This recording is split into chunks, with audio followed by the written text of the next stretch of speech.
तो हम प्रगति करेंगे।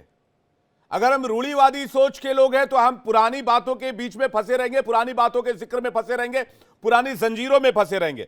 मेरा सवाल यह है कि क्रिमिनल लॉ, मैं आ रहा हूं दानिश साहब, मैं हाफिज नूर साहब के पास जा रहा हूं। सवाल यह है कि क्रिमिनल कोड तो सबके लिए एक ही है, इसमें तो कहीं कोई किसी को प्रॉब्लम नहीं है। सिविल कोड में अगर कुछ इशू है, खासकर उससे जब किसी का अपना पर्सनल राइट वायलेशन हो रहा है, तो क्यों नहीं इसमें सुधार किया जाए? हाफिज नूर साहब। देखिए, बहुत गौर से सुनिएगा जी। मैं भारतीय जनता पार्टी के प्रवक्ता बैठे हैं, इनसे मेरे 2-3 बातें हैं। ये जो यूनिफॉर्म सिविल कोड जो उत्तराखंड में आज उसका बिल पेश किया गया है, उसकी पीडीएफ कॉपी मेरे पास आ गई। मैं उसका सही से अध्ययन करूंगा क्या है जी। नंबर 1। हाँ। दूसरी बात, क्योंकि अभी तक वहां कई एमएलए ऐसे हैं जिन्हें भी उसकी सही जानकारी नहीं है। खैर, दूसरी बात, बहुत दिनों से यूसीसी के नारे लगाए जा रहे थे। यूसीसी का जिन भारतीय जनता पार्टी ने बोतल से बाहर निकाला था 2024 के चुनाव की तैयारी को लेकर।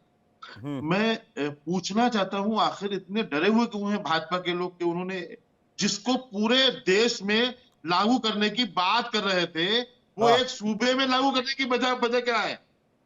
क्या पूरे देश को मुतमईन कर नहीं पाए? दूसरी बात, 370 में देशवासियों को क्या फायदा हुआ ये बताएं। नोटबंदी की गई, उससे देशवासियों को क्या उसमें क्या फायदा हुआ वो बताएं। मतलब ये बातें बताएं जो अब तक उन्होंने कार्य किए हैं जबरन, मतलब विरोध के बीच लोगों ने विरोध किया है, लोग नाराज हुए हैं। इसके बावजूद भी उन्होंने हरदर्मी के साथ में जो कानून बदले हैं या बनाए हैं या नए तरीके से पेश किए हैं, उनसे क्या फायदा हुआ देश? 2 बार नोटबंदी हुई है, उस नोटबंदी से देश को क्या फायदा हुआ है?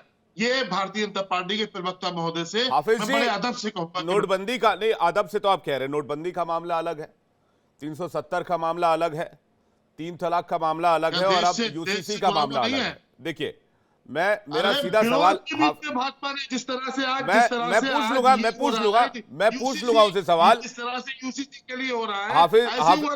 हाफिज नूर, मैं सवाल पूछ लूंगा, आपका सवाल उन तक मैं पहुंच गया होगा, मैं उनसे जवाब ले लूंगा। लेकिन सबसे बड़ा सवाल तो ये है ना कि चुनिंदा विरोध क्यों? अरे भाई, यूसीसी तो ऐसे ही लागू नहीं किया गया, 20 लाख सजेशन आए, 20 लाख में से 2.5 लाख सजेशन को उसमें अप्लाई किया गया। आपको कुछ उसमें दिक्कत है? आपने कहा कि आपने भी पूरी तरीके से पढ़ा नहीं है। जब आपने पढ़ा नहीं है तो आप इसका विरोध कैसे कर रहे हैं? नोटबंदी का भी किया था। नहीं सर, आपने कहा आपने इसको पढ़ा नहीं है।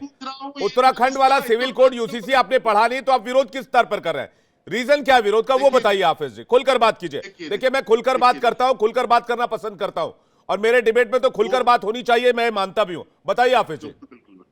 बिल्कुल, मैं इसलिए विरोध कर रहा हूं जिस तरह से भाजपा के लोग, भाजपा की झेली तंजीमों ने, आरएसएस के लोगों ने जिस तरह से लोगों के सामने इसका खाका जबानी पेश किया है, आप लोगों के माध्यम से, चैनलों के माध्यम से बताया गया है, इसलिए विरोध में कर रहा हूं और करूंगा भी। जी, आप कह रहे हैं कि जो खाका जुबानी बताया गया है उससे आपको एतराज है। वजाद कासमी जी, क्या